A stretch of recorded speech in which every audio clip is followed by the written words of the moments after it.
చెప్తాను. చెప్తా బాబాయ్.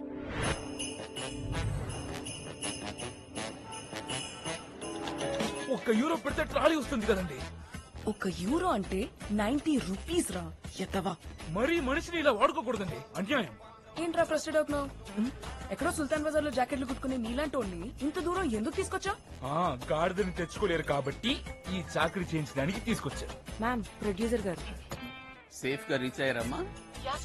ఇప్పుడే హీరోయిన్ ఫోన్ చేశాను సార్. ఏంటంట? కాస్ట్యూమ్స్, ఫుట్ వేర్, యాక్సెసరీస్ మొత్తం అన్ని టాప్ బ్రాండ్స్ ఒరిజినల్సే కావాలంటండి. స్క్రీన్ మీద ఏం తెలుస్తుందమ్మా ఏది ఒరిజినల్ ఏది డూప్లికేట్? మీరు చూస్తే బడ్జెట్ 25 lakhs ఇచ్చారు. అవును, అన్ని ఒరిజినల్స్ అంటే అట్లీస్ట్ 50 lakhs అయినా అవుద్ది సార్. ఇప్పటికే ఓవర్ బడ్జెట్, నా వల్ల కాదు. 40 చేసుకోమ్మా. సార్, మీ సిచ్యువేషన్ నాకు తెలుసు కాబట్టి ట్రై చేస్తానండి. ఒకవేళ కుదరక ఏదైనా ఎక్సెస్ అయిందనుకోండి, అది మరి ఇంకా మీరే చూసుకోవాలి. చూస్తానులేమ్మా. ఏదో